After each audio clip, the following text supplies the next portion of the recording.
আসসালামু আলাইকুম প্রিয় মাস্টার্স পরীক্ষার্থী শিক্ষার্থী ভাই বোন, আশা করি কেমন আছেন? আশা করি আলহামদুলিল্লাহ ভালো আছেন।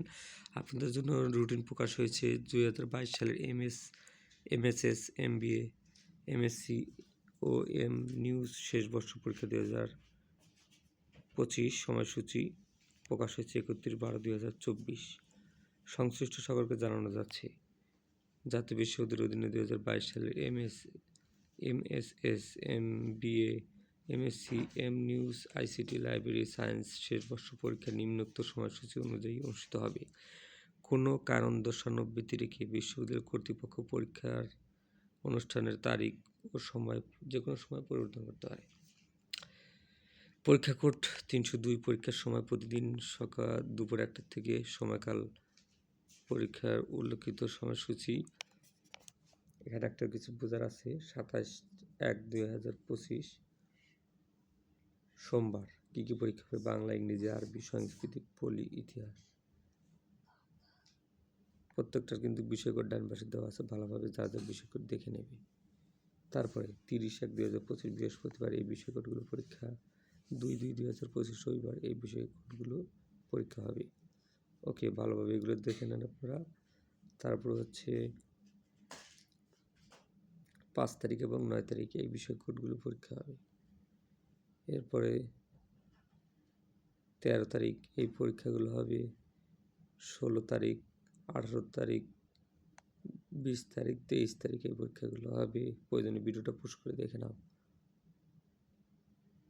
ওকে, তারপরে বাকি পরীক্ষার সময়সূচি হচ্ছে এটা: অর্থনীতি, দর্শন, গণিত, ভূগোল, পরিবেশ, উদ্ভিদ বিজ্ঞান, আইসিটি।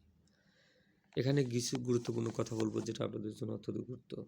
পরীক্ষার কেন্দ্র তালিকা মোস্ট ইম্পর্টেন্ট। কেন্দ্র তালিকা কিন্তু চেঞ্জও হতে পারে, এই জন্যে আপনার আগের বছর কোন জায়গায় পরীক্ষা দিচ্ছেন সেটা নিয়ে কোনো টেনশন নাই। নতুন করে কেন্দ্র তালিকা দেখতে হবে। ভিডিও ডিসক্রিপশনে আমি চেষ্টা করবো লিঙ্ক দেওয়ার জন্য কেন্দ্র তালিকা, ওখান থেকে তোমরা দেখতে পেতে পারো।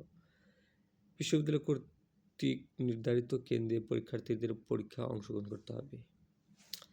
2 নম্বরে পরীক্ষার্থীর প্রবেশপত্র নিজ নিজ কলেজে অধ্যক্ষগণ জাতীয় বিশ্ববিদ্যালয়ের ওয়েবসাইট থেকে ডাউনলোড করে সাইন দিয়ে পরীক্ষার্থীদের মধ্যে বিবর্তন করবেন।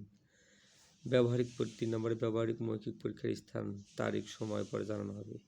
4 নম্বরে ব্যবহারিক মৌখিক পরীক্ষার স্থান, তারিখ, সময় জেনে নেওয়ার দায়িত্ব সম্পূর্ণ পরীক্ষার্থীদের।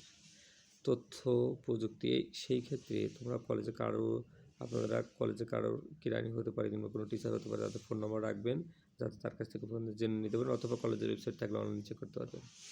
5 নম্বর তথ্য প্রযুক্তি আইসিটি দপ্তর থেকে পরীক্ষার্থীর রোল বিবরণ একটি কপি, কেন্দ্র ফি বাবদ কলেজ কর্তৃক আদায়কৃত সমুদায় অর্থ পরীক্ষার্থীর প্রতি 300 টাকা হারে নির্ধারিত কেন্দ্রে ভারপ্রাপ্ত কর্মকর্তার নিকট জমা দিবেন।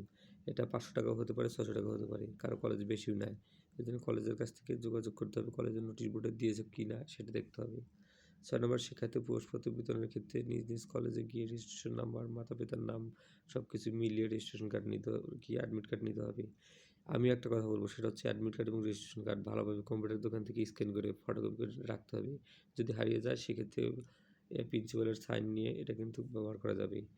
তারপরে 7 নম্বরে পরীক্ষার হলে হাজিরা গ্রহণের সময় 100% পরীক্ষার হলে পরীক্ষা দিবেন, হাজিরা খাতা অবশ্যই সাইন করতে হবে, তাছাড়া কিন্তু আপনি অনুপস্থিত হলে ঘোষণা হবেন। এই ছিল।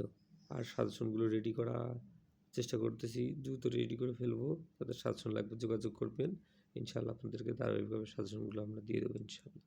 ততক্ষণ ভালো থাকবেন, আমাদের আল-আমিন একাডেমি চ্যানেলটি সাবস্ক্রাইব করবেন। আসসালামু আলাইকুম।